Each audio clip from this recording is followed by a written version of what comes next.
I'm B Nash, and we are here with the Weathering the Storm podcast. Thank you for coming on. First, I'd like to start off with the helmets. How do you feel about the helmet design for the Orlando Storm? Uh, yeah, it's fine. The helmets themselves. I wish if they're gonna go with that black, I really wish they did more of a like they did a stripe down the middle or something. Maybe gave the face mask a different color.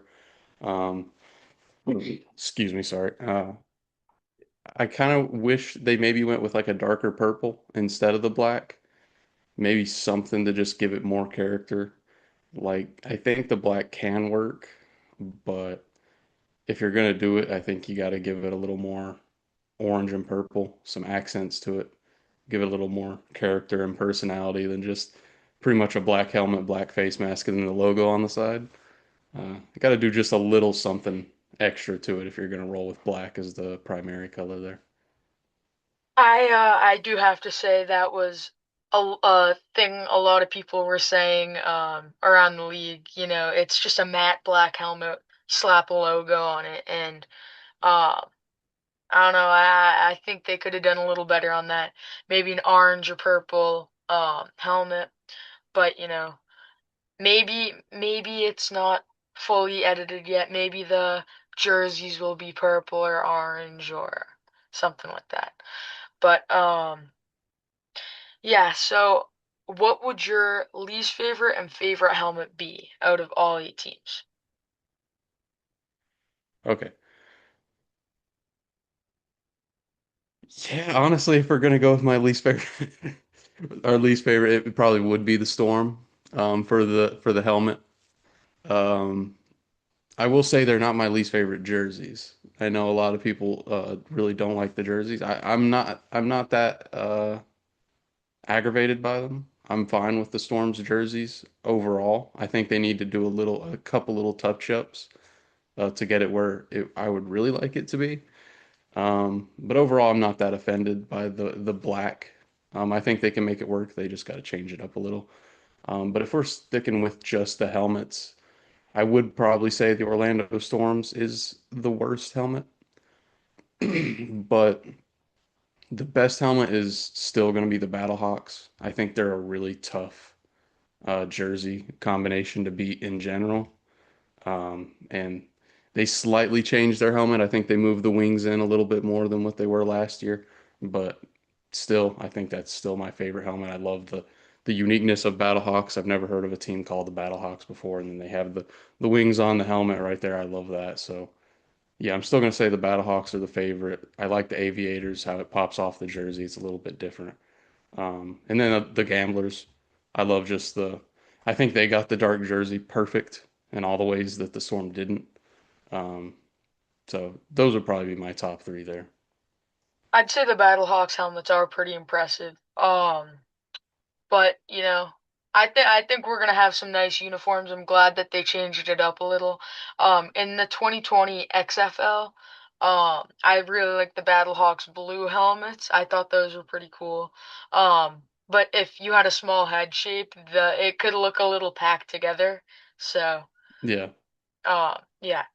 Moving on to the 2026 quarterbacks. The Orlando Storm has Dorian Thompson Robinson, who we've seen in the NFL before, and I want to say Pummer. Yeah, Um, Plum. so I'm gonna address this. The Louisville Kings corner. I don't know if you are like Yeah. aware of. Yeah. They came on the show a few weeks ago and I asked them how they feel about the Orlando Storm quarterbacks. And one of them, they were not a fan of Jack Plummer. They were going off on him, and I want to know how you feel about him as a quarterback. So I'm not gonna act like personally I've sat here and watched a ton of Jack Plummer film. So all I really have to go off of is what I've heard from other people that have watched him and from his stats and stuff like that. So I will say, funny enough, I'm originally from Kentucky, not Louisville, but I'm from Kentucky, so I have a lot of friends that are Louisville Cardinals fans who went to Louisville. Um, and the reaction was kind of the similar of what you're telling me from the King's Corner. Uh, I didn't want to put that on blast on my platform because I didn't know it for sure if that was just a fan being angry. And I want to be fair to Jack Plummer. I want to give him his chance in this league as well.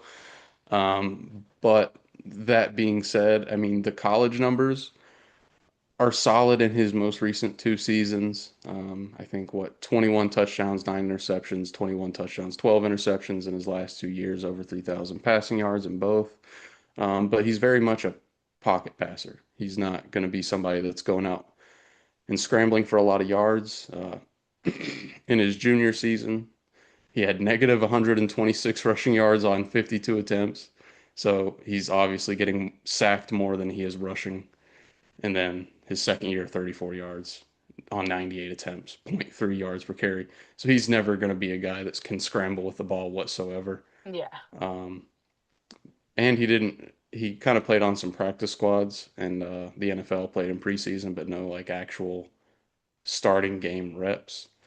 So we'll see. DTR or Dorian Thompson Robinson is really more of the guy that I'm I w- looking at to I be the would starter. I would agree. He has more experience, I would say, at a starting position. I believe he has gotten more starts in the NFL than Jack Plummer. So, Yeah. do you have any do you have any predictions for who you think is going to win this year's championship? Uh, I think the DC Defenders would be a really safe pick. I mean, obviously they won it last year. It would, and they still have their same head coach from last year. Uh, I'm a so that D would I, be a I'm a DC Defenders fan, by the way, so I love hearing yeah, that. uh-huh. Yeah, well, of course. I mean, it would be hard. Jordan Teamu. And then I'm pretty cool with the DC Defenders defending football show, sorry.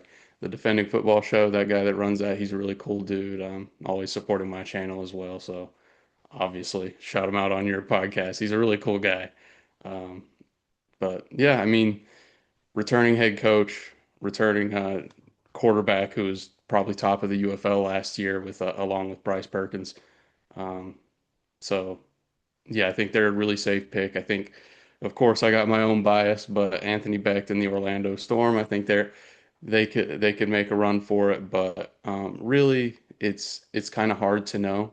Like the rosters have completely changed. A lot of these players are new to the UFL, so it's kind of hard for me to predict exactly without actually watching a lot of film and seeing a couple, at least, the first 4 games of the season get played or something like that. So. Right now, I'll stick with the DC Defenders. That seems like the safest pick, but of course, they could change dramatically by the time the season gets here. I'm not sure if you play any video games like Madden or anything, but it kind of reminded me this year of a Madden fantasy draft where they just took everyone, put them in a pool, and just drafted them. Um, we saw Jordan Tom go back to the Defenders and Luis Perez, the Spring King, go back to the Renegades. Matt Corral went back to the Stallions, and yeah, um, we are seeing a lot of difference in some other teams though, but difference might be good. Um, I would like to ask you a little about your podcast and why you started it. Yeah, of course. So I live in just south of Tampa Bay, so it's about maybe 2 hours from Orlando. But I did spend quite a few years living in Orlando while I was going to college, and just working and trying to get my degree. I grew pretty close to the Orlando area specifically, and obviously I've always loved football. I grew up a Colts fan, really loved Peyton Manning. So, and then I moved to Orlando and obviously became a huge UCF fan. That's the college school in Orlando. So I wanted to get into sports podcasting, but with the Colts, there's already a lot of veterans who have been doing this for years and years and years, that provide, I felt like, way more knowledge than I could in that sphere. And just a billion different podcasts everywhere, like really oversaturated so it'd be hard to stand out, is pretty much what I'm trying to say. And the same thing with UCF. I have people who have been UCF fans since before I was born doing podcasts on this team, and just provide such great content. Um, it didn't feel like I had a lot to provide for the fans of that space. So when the Orlando Storm got announced for the Orlando area, and it was a brand new team with a brand new fan base, a brand new everything, it kind of felt like the perfect opportunity for me to get in and grow as the team grew and grew alongside, this new fan base. So as I'm developing my skills as a podcaster, as I'm developing myself, in my own community with my channel, so is the Orlando Storm, and I thought that was something that could be really special. Um, and it is, and it's been great. I'm so glad that I started it. Sometimes it's a little rough trying to manage work and this. I'm sure just like you with school and whatever else you got going on in your podcast. So It is pretty hard to manage. So anyone listening to this, if you ever see me not uploading for a few weeks, just know it's hard uploading. yeah, and editing and all that. It takes up a lot of time. It's not as simple as just I don't want to act like we have it so difficult recording videos, but it does take a lot more time than just recording for 30 minutes and then hitting upload. Sometimes the editing is just it's rough. Editing, what you're gonna talk about. You have to Yeah. have a set topic. Sometimes there can be days that there's big UFL news, and some days it's small retirements and trades and yeah. Um, do you plan on attending any Orlando Storm games this year? Oh yeah, of course. All the home games for sure. Well, there's one Friday night game. That one's going to be tough, but I'm going to do everything I can to make it. So I would get off work at 5 most likely, unless I can somehow find a way to get off early. It's a Friday night game against the DC Defenders at 8, or Ooh, yeah, it's 8 p.m. So it's like I said, I live 2.5 hours away. I have I'd have to try to get off early, work something out, but I'd have to immediately drive to Orlando and get there just in time for the game to start. But that's kind of what I'm dealing with. So all the Saturday night games are fine. I'm off on Saturdays, so I'll drive the 2.5, 3 hours, make it for the game. So all the home games, will be fine. did you Probably order not season any. tickets? Yes, I did. So $50 is pretty easy to pull off, thankfully. So I got 2 season tickets for me and my fiance there. Is she a fan? Is she a football fan? I'm converting her into one. Yes, she Uh, wasn't, before we got together, but now she's a huge Colts and UCF fan. It's an interesting combination, but yeah, teacher, I she's mean, make yeah, her one, exactly. Uh, And now an Orlando Storm fan. Yeah. So Yeah, I'm just so excited for this upcoming season. It is going to be a great season. Orlando, I hope that sketch isn't real of the uniforms. I'm hoping maybe it's orange and purple. But yeah. do you have any questions for me? Well, I mean, I could ask you the same question. If you didn't have to choose the DC Defenders, I know that's your favorite team. Who are your favorite teams in terms of players on rosters? Um, so personally, I really like the Stallions this year. I mean, Matt Corral led by AJ McCarron, Jaron Yeah. Hall also is on there. Uh, if not the Stallions, probably the Aviators. I really like their helmets. I think the jerseys and the whole uniform is just going to come together really nice. Jalen McClendon, he's probably going to be all right. Same with Clayton soon, but I'd be there to watch it. I mean, I love the UFL. I love the way they play. I've previously seen Jalen McClendon in previous seasons have a few snaps, and he's not that bad. Um, and I do see the Aviators being able to do something. So maybe I'd go in that direction. Between it's probably 50-50 between the Birmingham Stallions and the Columbus Aviators. But yeah, I think both teams are nice. You know, you don't want to have to be a bandwagon for whatever team. So I've gotten lucky with the Defenders the past few seasons. You know, went out to San Antonio in 2023 and saw the XFL championship before that merger. You know, met Jordan Ta'amu. You know, got pictures together. I have a hat half the team signed, and I have a framed Wow, shirt that Jordan Ta'amu signed, and it's actually another version of this shirt I'm wearing right now. that's cool. It's a Jordan Ta'amu shirt. You know, it's just incredible. Yeah, I love the fan base. I said to another UFL fan, you know, it might be eight teams, but really I look at it as one big team because the fan base is just so incredible. It's not win or lose. It's really they just everyone comes together. I saw a Aviators fan asking about like, oh, is it okay to go to an away game because I don't want them to be yelling at me. Am I allowed to yeah, wear these colors? And I commented, you know, if you've never been to a UFL or XFL game, it's not about that. Everyone, uh, everyone's so nice. And that game I went to, the two fans that we met and they sat right in front of us. There were two Arlington Renegades fans, which beat us in the championship, and they were great people, so nice. And it's really one big team. You know, we all work together, and I love. I'm a Defenders fan. You're a Storm fan. You know, connecting throughout the league, and you know, really bringing the fan base together and um, making friendships throughout the league. It's just incredible. I love what the UFL is doing for fans, and it truly is just I like it more than the NFL, and it's truly just incredible what they're doing. yeah. No, the community's been great, especially to me seeing it firsthand starting this channel. I mean, so many people who run channels for other teams and fans of other teams who have supported me. I mean, it's been awesome. The Runway fan cast, the guy you had on here before me with the Columbus Aviators.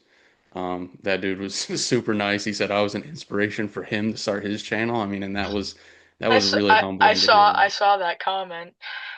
Yeah, and I was like, that was really awesome because I never thought I would be an inspiration for anyone else, and then obviously like I mentioned him before the defending football show. That dude's a really cool guy. And he's supported me since the very beginning as well. And then of course within the Storm community, just so many nice guys. UFL Storm Center on Instagram, Max Holbrook, super cool guy. Um, just awesome. And then the coaches interacting so much with the fans. I mean, it's not like um, almost like you mentioned, like in the NFL, there's almost like a elitist type of feel to it, almost like the players and the coaching staff and everyone and the ownership, of course, is they're all above you. Where the UFL, it feels like we're all just one big group, one big happy family working together. And no, it is awesome. And the players that have followed me and the coaches who have DM'd me and just like had conversation with me and actually like talked to me and supported the channel, my little channel with about 40 subscribers. It's really humbling and it's been awesome. I'm super happy to be a part of not only the Storms fan base, but just the entire UFL. It's been really cool. I'm looking at the defending football show. This guy's incredible. All Yeah. this stuff that he has in his Oh yeah. setup. Helmets, the big Oh yeah. the big defenders sign, you know. This is Yeah, he's an incredible. OG. Yeah, Yeah, he for sure. he it's pretty cool. Get him Ha, to 1,000 subscribers. He's really close. is he on YouTube? Oh yeah. Oh yeah. I, I'll have to do that after this episode. You know, yeah, is there anything else got to talk about? Well, if I could talk about a couple players on the Storm specifically, if you don't mind, is that Yeah, cool? that's fine. Yeah, a couple top players for me, the standout players on the roster. We got Tavante Beckett. He came over from the San Antonio Brahmas. He was a baller on the Brahmas. He went to college at Marshall. That's where he really blew up. He spent time with the Lions, the Houston Roughnecks, like I just said, the San Antonio Brahmas, where he was all first team UFL in 2024, 2025. Led the league in tackles last year. Then we got Jashawn Corbin. He came from Florida State Seminoles in college, so he's a kind of local guy, born in Florida too. Spent time with the Giants, Panthers, Brahmas, and then went back to the NFL and played with the Falcons and the Patriots, and now he's on the Storm. He also led the league in rushing last year. We also got Chris Rowland. I'm sure you're very familiar with him. Um, and then uh, coming from the DC Defenders. Then we got Chris Claybrooks, I think coming from the Dallas Renegades. And then another player that's not, I don't think has a lot of buzz around him yet, but I think I would keep an eye on him. He could easily break out, and I think eventually um, make his way back into the NFL if that's what he wanted to do. And that's Micah Abraham. He's a defensive back. He's also out of Marshall. He played on the Colts as well, and most recently played for Anthony Becht with the St. Louis Battlehawks. Funny enough, his dad is our defensive coordinator for the Orlando Storm. So those are some players that I would like to call out. We also have Elijah Badger and KJ Hamler, both two sneaky wide receivers I think could make an impact on this team as well. Mm. So it sounds like this guy who the defensive coordinator is his dad. Sounds like it's dad's pick, starting because his dad's the coach. I'm obviously kidding, obviously. Yeah, Um, yeah, I made the same joke when I heard that. yeah, I was like, well, we got our cornerback one, that's locked in. yeah. Um, well, yeah, it sounds like the Orlando Storm. Oh, hold up, my video went off. I don't know why. My bad. No, it's all good. But it sounds like the Orlando Storm has a good group of players. It sounds like they are going to have a pretty good chance at competing this season. Not going to have that hard of a time, potentially making a playoff run. Um, but I'm so like excited for this upcoming season. I want to address one more thing about the NFL and the UFL. The kickers that the UFL produces is better than that have the NFL produces them. We got Brandon Aubrey, what was his name? Jake Bates, Harrison Mevis, the thicker kicker, Yep. just kicked a field goal to take the Rams to the AFC Championship. Oh, no, NFC. Yep. Um, Yep. to the NFC Championship, and they did lose, but it's still imagine going from the UFL, the League of Opportunity, to the NFL, kicking a kick that big to take your team to the NFC Championship. It's just so incredible, and all UFL fans should be happy to know that their kickers are being taken care of in the big league. So, well, if that's all, thank you for coming on. Can you just say when we end the recording? Stay Yeah, on. yeah, of Oh yeah, course. yeah. All right. Yeah, of course. Thank you for having me, man. Thank you. This is the Footballs to the Wall and the Weathering the Storm podcast collab. Thank you so much, man, for coming on. Go follow him on Instagram and go watch his show. He's a great podcaster. Thank you, everyone, for watching. I'm B Nash. Peace out.